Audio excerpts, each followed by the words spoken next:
Hello students, last class में हमने probability की डेफिनेशन को देखा और साथ ही साथ कुछ बेसिक कॉन्सेप्ट को अच्छे से पढ़ा और समझा। देखिए, आज की क्लास में भी हम कुछ इम्पोर्टेंट कॉन्सेप्ट्स को देखेंगे और उसके ऊपर बेस्ड कुछ क्वेश्चंस करेंगे जो कि आपकी एनसीईआरटी में दिए हुए हैं। देखिए, आपकी स्क्रीन पर कुछ क्वेश्चंस आ रहे होंगे। अगर आप वीडियो के एंड तक बने रहते हो और हमारे साथ एक एक चीज़ को अच्छे से समझते हुए चलते हो तो आप ये सारे के सारे क्वेश्चंस कर पाओगे।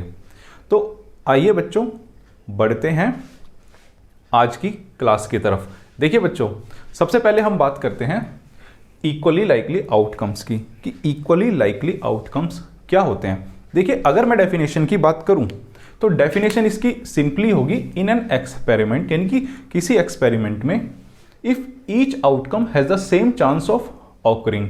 इसका मतलब है कि अगर किसी एक्सपेरिमेंट में जो आउटकम्स है ना, उनके अगर सेम चांस है होने के, तो वो आउटकम्स होंगे इक्वली लाइकली। देखिए, सेम चांस का मतलब है कि उन आउटकम्स की जो प्रोबेबिलिटी है ना, वो सभी की सेम होगी, यानी कि सभी आउटकम्स की प्रोबेबिलिटी बराबर होगी।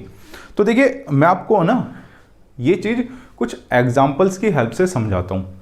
मैंने देखो यहाँ पर एक्सपेरिमेंट्स लिखे हैं कुछ। सबसे पहला मैंने एक्सपेरिमेंट लिखा है टॉसिंग अ कॉइन। अगर मैं एक सिक्का उछालूँ तो आप सभी को पता है कि जो पॉसिबिलिटी होगी आने की वो क्या आएगी, हेड या फिर टेल। यही पॉसिबिलिटीज़ है कि भाई आप एक सिक्का उछाल रहे हो तो तीसरी तो पॉसिबिलिटी है ही नहीं, कि ऐसा तो है नहीं कि सिक्का खड़ा हो जाएगा। ठीक है, तो ये हो गए पॉसिबल आउटकम्स। मैंने आपको लास्ट क्लास में बताया था कि प्रोबेबिलिटी ऑफ हेड जो होगी यहाँ पर वो होगी 1/2, और ऐसे ही यहाँ पर प्रोबेबिलिटी ऑफ टेल है जो वो होगी 1/2। ठीक है, लास्ट क्लास में सबसे पहला क्वेश्चन मैंने यही कराया था। तो बच्चों देखो, यहाँ पर जो हेड है ये भी एक आउटकम है और जो टेल है ये भी एक आउटकम है। दोनों की देखो प्रोबेबिलिटी सेम है ना, तो यहाँ पर मैं बोलूँगा कि हेड एंड टेल जो आउटकम्स है वो क्या है, इक्वली लाइकली। क्या है ये, इक्वली लाइकली आउटकम्स होंगे, ये इक्वली लाइकली आउटकम्स।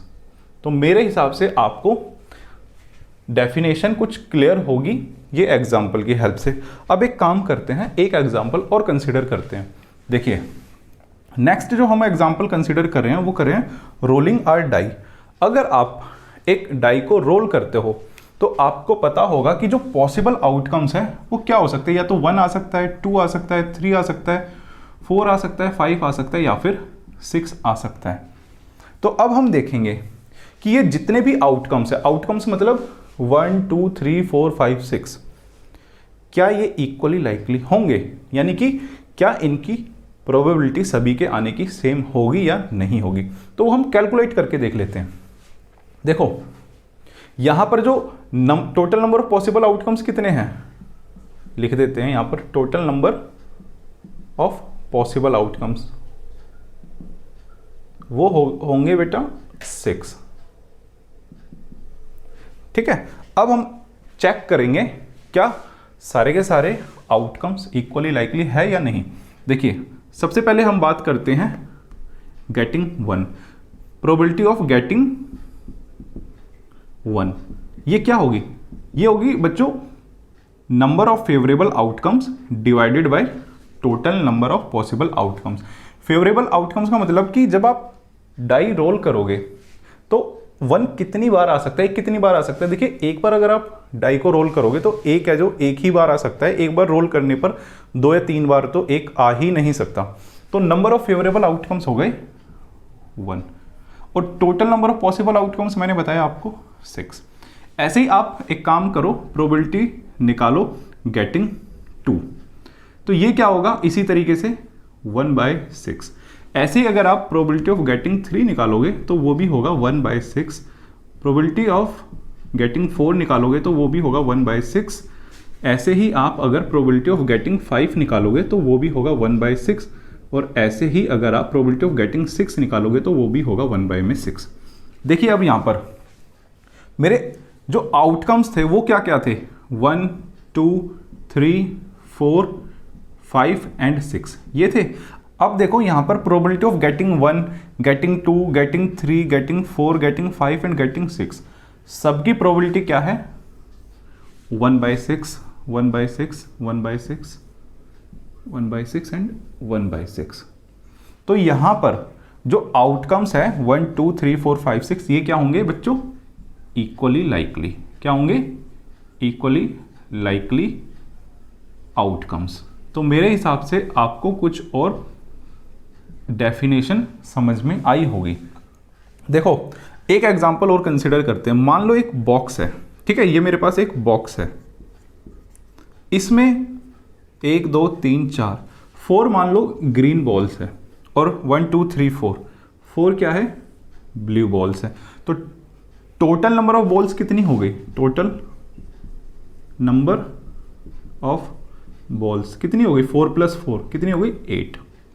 ठीक है, अब अगर मैं बात करूं कि अगर मैं इसमें से एक बॉल को निकालता हूं इस बॉक्स में से, तो देखिए क्या क्या पॉसिबिलिटी है कि कौन कौन सी बॉल आ सकती है। बॉल है यहाँ पर दो ही टाइप की, या तो बॉल ग्रीन है या तो ब्लू है। तो देखिए आउटकम्स यहाँ पर क्या क्या हो सकते हैं, या तो ग्रीन बॉल आ सकती है या तो फिर ब्लू बॉल आ सकती है। तो अब हम देखेंगे कि ये जो आउटकम्स है ना, ग्रीन बॉल और ब्लू बॉल, क्या ये इक्वली लाइकली होंगे या फिर नहीं होंगे। देखिए हम चेक करके देख लेते हैं कि क्या ये इक्वली लाइकली होंगे या फिर नहीं होंगे। अगर मैं probability of getting green ball की बात करूं तो ये क्या होगा, number of favourable outcomes divided by total number of possible outcomes. देखो इसको थोड़ा सा मैं लिख देता हूं, number of favourable outcomes divided by total number of possible outcomes. देखिए ये हमारी प्रोबेबिलिटी की डेफिनेशन है। यहां पर फेवरेबल आउटकम्स का मतलब है कि कितनी ग्रीन बॉल है, कितनी ग्रीन बॉल्स हैं, 4।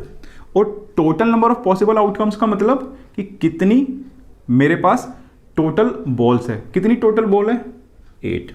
देखिए फेवरेबल आउटकम्स का मतलब है अगर इन चारों की चारों ग्रीन बॉल्स में से बॉल आएगी तभी तो हम निकाल पाएंगे ना probability of getting green ball. तो इसीलिए यहाँ पर फेवरेबल आउटकम्स में ऊपर लिखा है 4 और टोटल बॉल कितनी है कि जिसमें से आपकी बॉल आ सकती है वो है 8। तो यहाँ पर probability of getting green ball आ जाएगी 1/2। ठीक है बच्चों, ये आ गई आपकी probability of getting green ball. अब ऐसे ही हम probability of getting blue ball निकाले तो वो भी सेम इसी पैटर्न पे क्या होगी, नंबर ऑफ फेवरेबल आउटकम्स यानी कि कितनी ब्लू बॉल्स हैं, कितनी है 4 divided by total number of possible outcomes यानी कि टोटल बॉल्स कितनी है 8। तो यहाँ पर probability of getting blue balls भी क्या आ गई 1/2। देखो अब यहाँ पर जो प्रोबेबिलिटी ऑफ ग्रीन बॉल है वो किसके इक्वल है, probability of getting blue ball कितनी आ गई 1/2। देखिए यहां पर क्योंकि probability of getting green ball और probability of getting blue ball दोनों की दोनों सेम है, तो ग्रीन बॉल और ब्लू बॉल ये जो दो आउटकम्स हैं ये दोनों के दोनों होंगे इक्वली लाइकली। बच्चों ये जो मैंने क्वेश्चंस लिखे हैं ये आपके इक्वली लाइकली आउटकम्स के कॉन्सेप्ट के ऊपर ही बेस्ड है। तो आइए एक एक करके इन क्वेश्चंस को देखते हैं और सॉल्व करते हैं। मेरी पूरी कोशिश रहेगी कि मैं आपको हर एक क्वेश्चन के पार्ट को अच्छे से समझाऊं। तो देखिए जो मैंने सबसे पहला क्वेश्चन पिक किया है ये आपको एनसीईआरटी में मिल जाएगा एक्सरसाइज 15.1 में क्वेश्चन नंबर 3। देखिए क्वेश्चन क्या कहता है, why is tossing a coin considered to be a fair way of deciding which team should get the ball at the beginning of a football match. देखिए मैं आपको एक एग्जांपल देता हूं कि जब भी फुटबॉल मैच होता है तो दो कैप्टन्स के बीच में टॉस होती है और जो भी कैप्टन टॉस को जीतता है वो गेम को शुरू करता है, यानी कि वो बॉल को लेता है और फिर गेम को स्टार्ट करता है। यानी कि सबसे पहले जो बॉल दी जाती है वो उस कैप्टन को दी जाती है मैच को स्टार्ट करने के लिए जो कैप्टन टॉस को जीतता है। तो देखिए कुछ उसी तरीके की कंडीशन है। और यहाँ पर क्वेश्चन में आपसे पूछा गया है कि why is tossing a coin is considered to be a fair way. कहने का मतलब है कि जो सिक्का उछालते हैं हम, जो कॉइन को टॉस करते हैं, वो उसको एक फेयर वे यानी कि एक सही तरीका क्यों माना जाता है कि भाई जो कैप्टन जीतेगा टॉस को वही मैच को स्टार्ट करेगा। तो देखो आपने अभी अभी जस्ट देखा कि अगर मैं बात करूं कि कॉइन को अगर मैं टॉस करता हूं तो पॉसिबल आउटकम्स क्या है, या तो हेड है या फिर टेल। तो प्रोबेबिलिटी ऑफ जो हेड है वो क्या है 1/2 और वो ही प्रोबेबिलिटी क्या है प्रोबेबिलिटी ऑफ टेल। तो यहां पर हेड आने के भी उतने ही चांसेस हैं जितने की टेल आने के हैं। यानी कि जब हम सिक्का उछालेंगे तो दोनों के दोनों जो कैप्टन्स हैं उनके जीतने के चांसेस बराबर होंगे।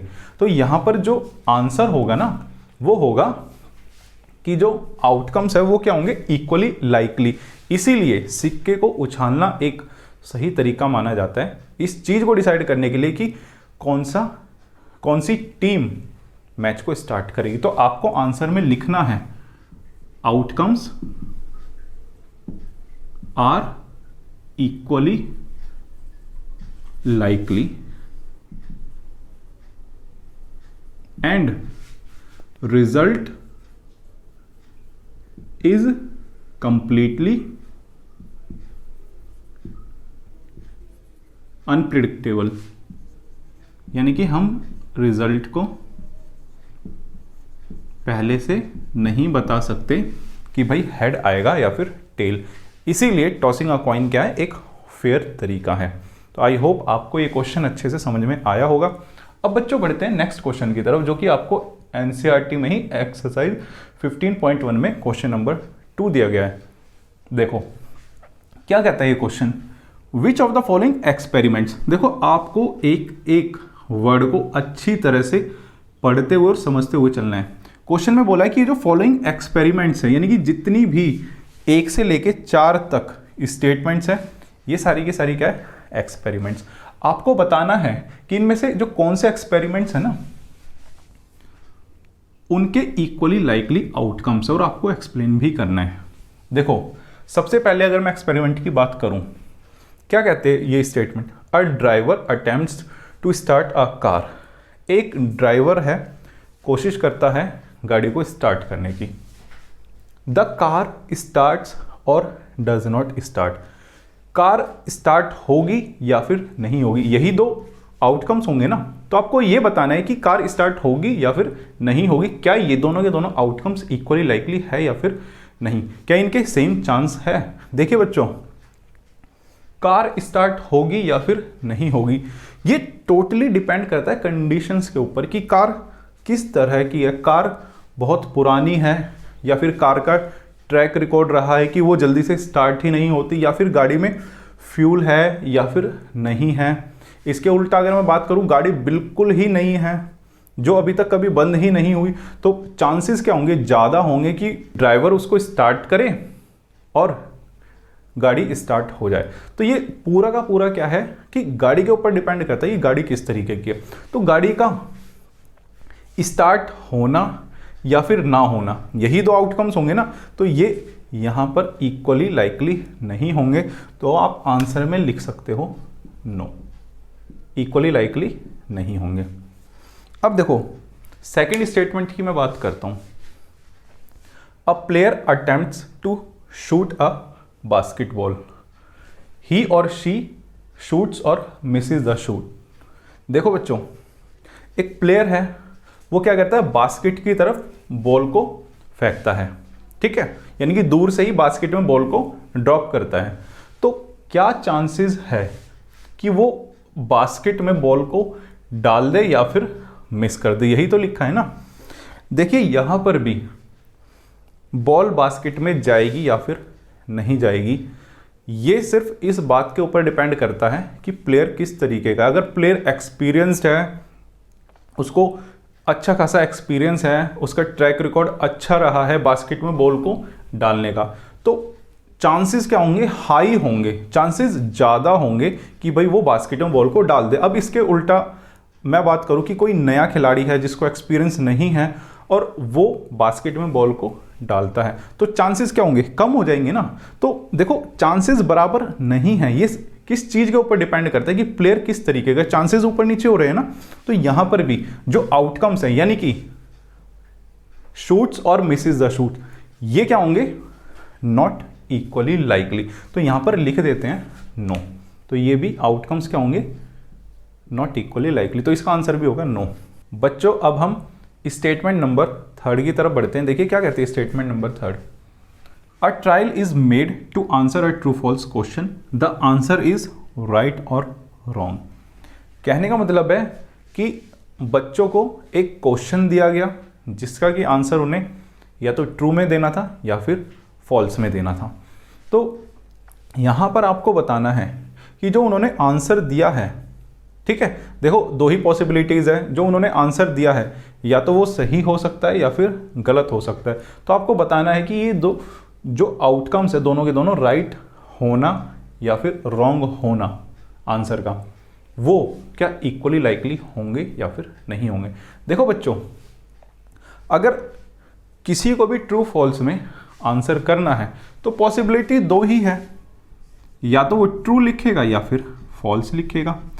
अब जिसने ट्रू में आंसर दिया है तो या तो हो सकता है कि उसका जो आंसर है राइट हो जाए या फिर हो सकता है रॉन्ग हो जाए।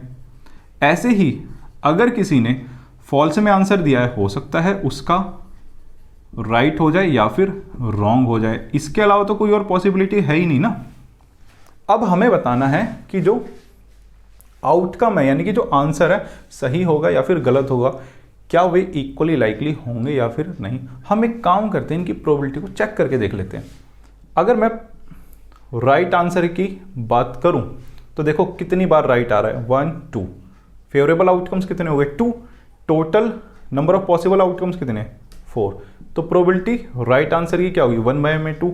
ऐसे ही प्रोबेबिलिटी ऑफ रॉन्ग आंसर की क्या हो जाएगी, रॉन्ग कितनी बार है, 1 2। तो फेवरेबल आउटकम्स कितने हो गए, 2, और total number of possible outcomes होंगे 4। तो 1/2। देखो इन दोनों की प्रोबेबिलिटी क्या आ गई, सेम। और जस्ट मैंने आपको बताया था अगर आउटकम्स की प्रोबेबिलिटीज सेम आ रही है तो वो क्या होंगे, इक्वली लाइकली। तो यहाँ पर लिखो यस, इसके जो आउटकम्स है वो क्या होंगे, इक्वली लाइकली।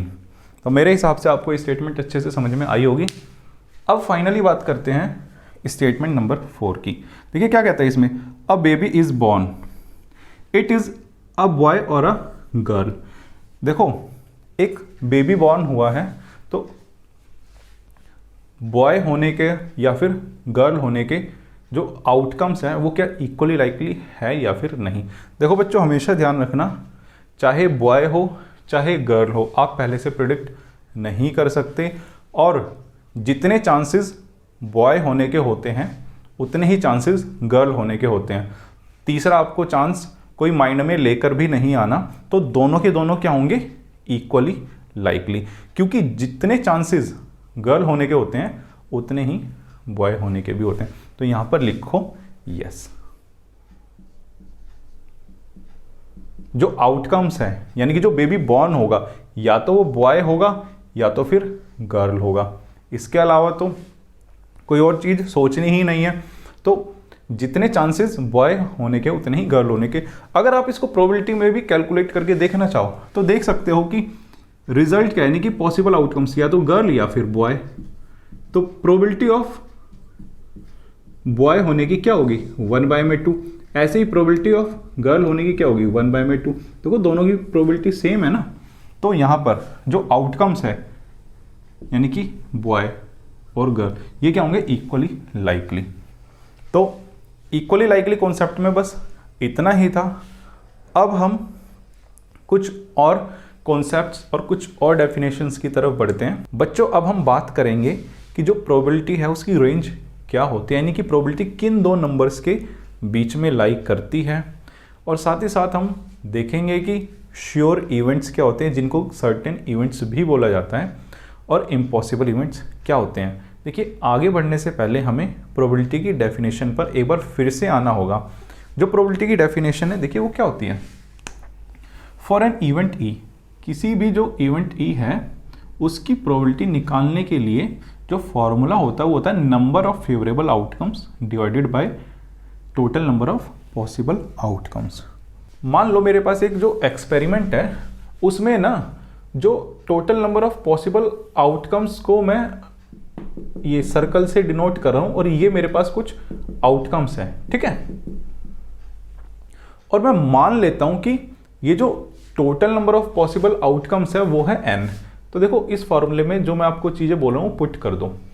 मैं आपको बोल रहा हूं कि ये जो जितने भी पॉसिबल आउटकम्स है वो है किसी एक्सपेरिमेंट के n।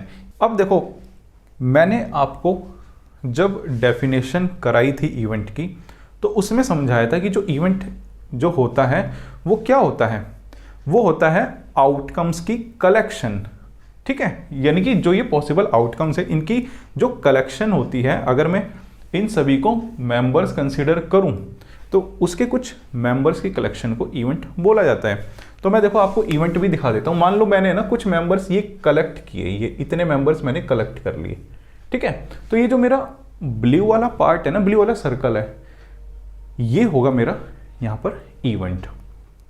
देखो ये चीज तो तय है कि जो इवेंट है ना इसमें जितने भी मेंबर्स है ये कम है किसके मुकाबले, total number of possible outcomes के मुकाबले। तो देखो मैं यहां पर मान लेता हूं कि ये जितने भी इसमें जो इवेंट ई है, इवेंट ई, इसमें है ना मान लो m आउटकम्स है मेरे पास। क्या है? m आउटकम्स, आउटकम्स कह लो या फिर आप कह लो मेंबर्स, ठीक है, थोड़ा और इजी लैंग्वेज में। और ये जो आउटकम्स होते हैं ना जो इवेंट ई में होते हैं यही होते हैं फेवरेबल आउटकम्स। क्या होते हैं? यही फेवरेबल आउटकम्स भी होते हैं, फेवरेबल आउटकम्स। तो आपका देखो फॉर्मूला अब है ना जो रिड्यूस हो गया m बाय में n में, ठीक है। जो m है वो क्या है, जो इवेंट है ना आपका उसके अंदर जितने आउटकम्स होंगे वही होगा आपका फेवरेबल आउटकम, जिसको मैंने m से डिनोट किया, और जो total number of possible outcomes है उसको मैंने डिनोट कर दिया n से। अब आप एक चीज देखो, अगर ये जो इवेंट है ना, मैं इसको लिख देता हूं, ये इवेंट है, ठीक है, और ये क्या है, पॉसिबल आउटकम्स। अगर इवेंट पार्ट है पॉसिबल आउटकम्स का तो जितने इसमें नंबर ऑफ आउटकम्स है वो कम ही तो होंगे ना पॉसिबल आउटकम्स के मुकाबले। तो एक चीज तो तय है यहां पर, जो m है वो हमेशा कम होगा किससे, n से। यानी कि न्यूमरेटर है ना जो यहां पर वो छोटा है डिनोमिनेटर से। ये देखो एक फ्रैक्शन बन रही है जिसको कि मैं कहूंगा प्रॉपर फ्रैक्शन। प्रॉपर फ्रैक्शन का मतलब वो फ्रैक्शन होती है जिसमें जो न्यूमरेटर है ना मेरा वो अगर छोटा हो डिनोमिनेटर से, ठीक है। और जब भी न्यूमरेटर डिनोमिनेटर से छोटा होगा, यानी कि ये जो मैंने लिखा है, तो m बाय n क्या आएगा, इस n को इस तरफ ले आओ, m बाय n जो आएगा वो आएगा लेस देन 1, ठीक है। m और n दोनों के दोनों क्या है, पॉजिटिव नंबर्स है, तो m बाय n 0 से तो बड़ा होगा ही। अब देखो फाइनली जो मेरे पास निकल कर जो आया ना, जो मैं आपको समझाना चाहता था अभी फिलहाल, ये निकल कर आया है कि किसी भी जो इवेंट है ना, probability of an event E, वो किन दो नंबर्स के बीच में होती है, वो 0 और 1 के बीच में होती है, ठीक है। अभी फिलहाल मैंने आपको इतना ही समझाया है, ठीक है। अब बात उठती है कि क्या प्रोबेबिलिटी किसी इवेंट की 0 हो सकती है, क्या प्रोबेबिलिटी किसी इवेंट की 1 हो सकती है या फिर नहीं। देखिए एक एक करके इनको भी देख लेते हैं। सबसे पहले बात करते हैं क्या किसी इवेंट की प्रोबेबिलिटी 0 हो सकती है। देखो मैंने जो जस्ट आपको फॉर्मूला बताया है वो क्या बताया है कि किसी भी जो इवेंट ई की है प्रोबेबिलिटी क्या होगी, m बाय n, ठीक है।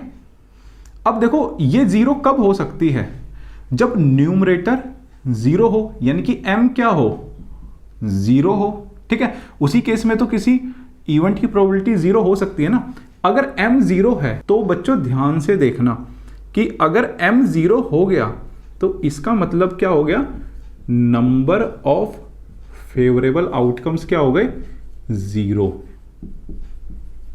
फेवरेबल आउटकम्स क्या होंगे, 0। कहने का मतलब है जो इवेंट E है इसमें क्या होगा, कोई भी आउटकम नहीं होगा, कोई भी आउटकम नहीं होगा। तो इसको है ना ऐसे कर दो, कोई भी आउटकम नहीं होगा, यानी कि आउटकम तो बिल्कुल सवाल ही नहीं उठता कि होगा। देखो ये चीज मैं आपको एग्जांपल की हेल्प से समझाता हूं। मान लो आपने एक डाइज रोल की, डाइज जब आप रोल करोगे तो क्या पॉसिबिलिटी है आने की, या तो 1 आ सकता है, 2 आ सकता है, 3 आ सकता है, 4 आ सकता है, या फिर 5 और या फिर 6 में से कुछ भी आ सकता है। तो देखो जब आप डाइज रोल करोगे तो ये पॉसिबल आउटकम्स है 1 2 3 4 5 6, ठीक है। अगर मैं आपको बोलूं कि भाई प्रोबेबिलिटी बताओ गेटिंग 8 आने की क्या प्रोबेबिलिटी होगी। देखो जब आप डाइज रोल करोगे तो कोई पॉसिबिलिटी है ही नहीं कि 8 आ जाए, तो फेवरेबल आउटकम्स क्या होंगे, 0, और टोटल पॉसिबल आउटकम्स 6। तो इस केस में प्रोबेबिलिटी हो जाएगी 0। एक एग्जांपल और मैं आपको लेकर समझाता हूं। मान लो एक बैग है ये ऐसे, ठीक है, जिसमें आपके पास मान लो 5 ग्रीन बॉल है और 3 रेड बॉल है, और अब मैं आपसे बोलूं कि भाई प्रोबेबिलिटी ऑफ आप बताओ गेटिंग येलो बॉल क्या होगी। देखो जब आप कोई भी बॉल निकालोगे इस बॉक्स में से तो येलो बॉल आ सकती है क्या, कोई भी किसी भी कंडीशन में देखो आप, या तो ग्रीन बॉल आएगी या तो फिर रेड बॉल आएगी। तो यहां पर फेवरेबल आउटकम्स होंगे 0, टोटल आउटकम्स है 8, तो ये हो जाएगी इसकी प्रोबेबिलिटी 0। देखो जब भी किसी इवेंट की प्रोबेबिलिटी 0 होगी तो उस इवेंट को बोला जाएगा इम्पॉसिबल इवेंट। तो देखो इम्पॉसिबल इवेंट को मैं इन शॉर्ट आपको डेफिनेशन की फॉर्म में थोड़ा सा लिखवा देता हूं कि इम्पॉसिबल इवेंट क्या होंगे। इम्पॉसिबल इवेंट्स यहां पर सिंपली लिखो when probability of an event E is equals to 0। जब 0 होगी किसी इवेंट की प्रोबेबिलिटी तो उस केस में जो इवेंट होगा वो होगा बच्चों इम्पॉसिबल इवेंट। देखो किसी भी एक्सपेरिमेंट के अंदर अगर आपसे किसी ऐसे इवेंट की प्रोबेबिलिटी पूछी जाए जो उस एक्सपेरिमेंट में एग्जिस्ट ही नहीं करता, जो आ ही नहीं सकता, जिसके आने के चांसेस ही नहीं है, तो वो इवेंट्स ही होंगे आपके इम्पॉसिबल इवेंट्स। तो मेरे हिसाब से आपको इम्पॉसिबल इवेंट्स समझ में आया होगा। अब बच्चों हम बात करते हैं कि क्या किसी इवेंट की प्रोबेबिलिटी 1 हो सकती है क्या। देखो मैंने जस्ट आपको बताया कि किसी भी इवेंट E है जो, उसकी प्रोबेबिलिटी निकालने का फॉर्मूला क्या होता है, m/n। देखिए ये 1 कब हो सकता है, एक ही केस में जब m और n दोनों के दोनों बराबर आए। कहने का मतलब है कि जब नंबर ऑफ फेवरेबल आउटकम्स बराबर हो total number of possible outcomes के, तो उस केस में प्रोबेबिलिटी 1 होगी। तो देखो यहां पर आप लिख भी लो कि नंबर ऑफ फेवरेबल आउटकम्स वो अगर बराबर है किसके, total number of possible outcomes के, तो उसी केस में प्रोबेबिलिटी किसी इवेंट की 1 आ सकती है। देखो अगर मैं एग्जाम्पल की बात करूं तो मान लो मेरे पास एक डाई है, ठीक है, उसको मैं रोल कर रहा हूं तो रिजल्ट क्या क्या आ सकता है, 1 2 3 4 5 6, इसके अलावा तो कुछ आ ही नहीं सकता।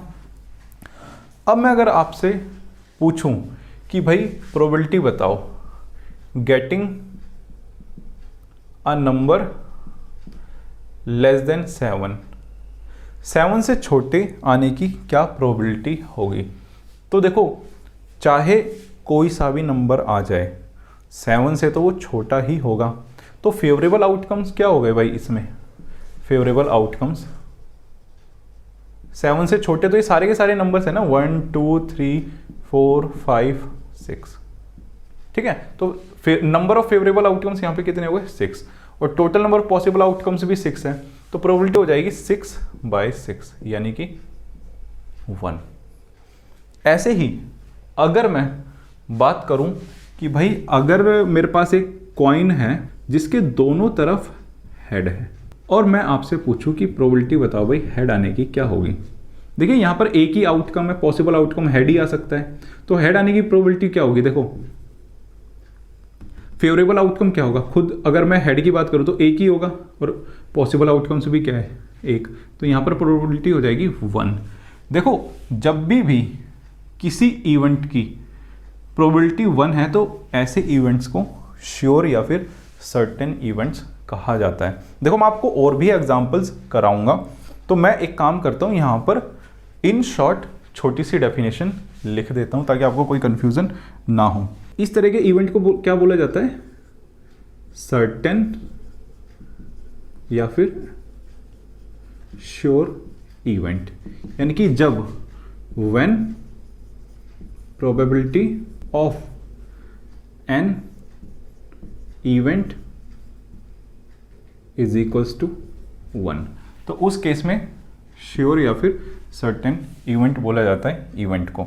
देखिए अगर मैं और एग्जांपल देना चाहूं, मान लो कोई एक बैग है जिसके अंदर 10 रेड बॉल्स है, और मैं आपसे बोलूं कि भाई प्रोबेबिलिटी निकालो रेड बॉल की कि क्या आएगी जब आप एक बॉल निकालोगे कि वो रेड ही निकले, तो उस केस में रेड बॉल ही निकलेगी, यानी कि ये चीज़ श्योर है, सर्टेन है, इसके अलावा कोई और रिजल्ट नहीं आ सकता।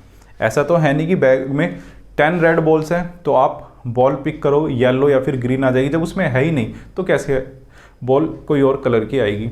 तो जहाँ पर हमें रिजल्ट पहले से पता होता है कि यही रिजल्ट आएगा, तो वो सारे के सारे उस केस में जो इवेंट्स होंगे वो होंगे बच्चों श्योर या फिर सर्टेन इवेंट्स।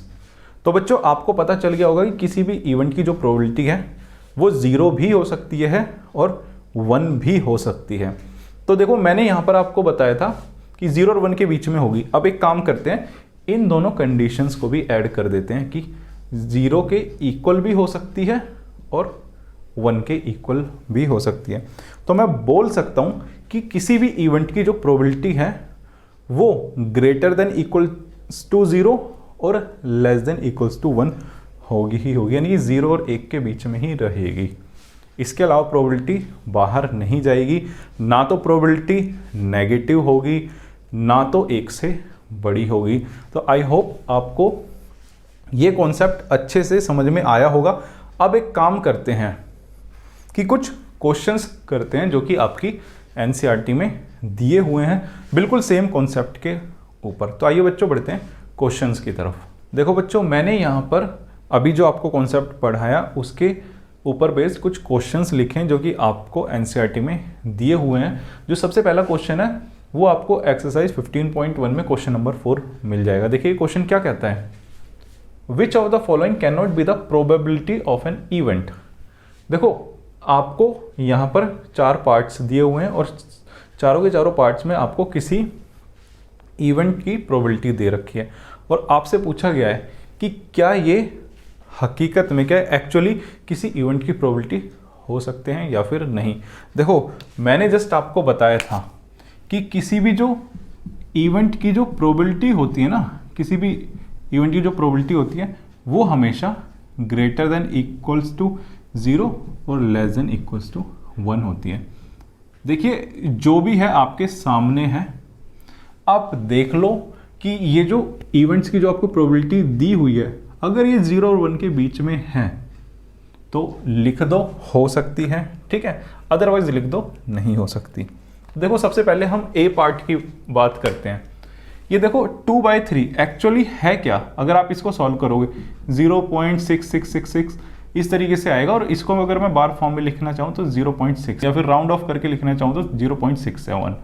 देखो ये 0 और 1 के बीच में है, ठीक है, तो ये प्रोबेबिलिटी हो सकती है, यस आप लिख दो यस, ये किसी भी इवेंट की प्रोबेबिलिटी हो सकती है।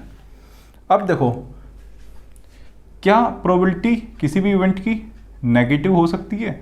बिल्कुल नहीं, क्योंकि उसकी रेंज ही 0 और 1 के बीच में, तो नेगेटिव कैसे जाएगी?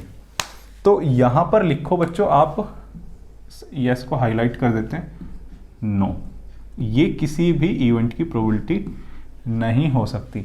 अब देखो, अगर मैं बात करता हूं 15% की, अगर मैं परसेंट को सॉल्व करूं तो ये आएगा 15/100।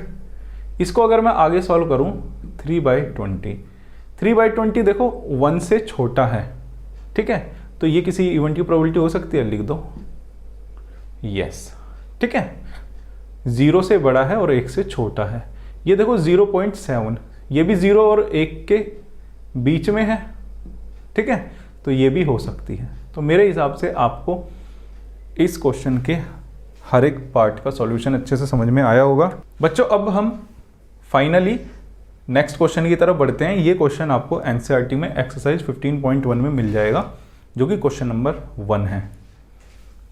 देखिए, वैसे इस क्वेश्चन के एक्चुअली 4 पार्ट्स हैं, लेकिन मैंने 2 पार्ट्स लिखे हैं, क्योंकि जो अभी हमने कॉन्सेप्ट पढ़ा है उसमें यही 2 पार्ट्स अभी कवर होते हैं। तो देखिए क्या कहता है इसका first part, the probability of an event date can not happen, यानी कि उस इवेंट की प्रोबेबिलिटी क्या होगी जो हो ही नहीं सकता। जो हो ही नहीं सकता यानी कि क्या है, इम्पॉसिबल इवेंट होगा ना, वो इम्पॉसिबल इवेंट। और इम्पॉसिबल इवेंट की प्रोबेबिलिटी क्या होती है, 0। Such an event is called, क्या कहा जाता है उस तरीके के इवेंट को, इम्पॉसिबल इवेंट। तो इम्पॉसिबल इवेंट यहां पर आप लिख दो, इम्पॉसिबल इवेंट।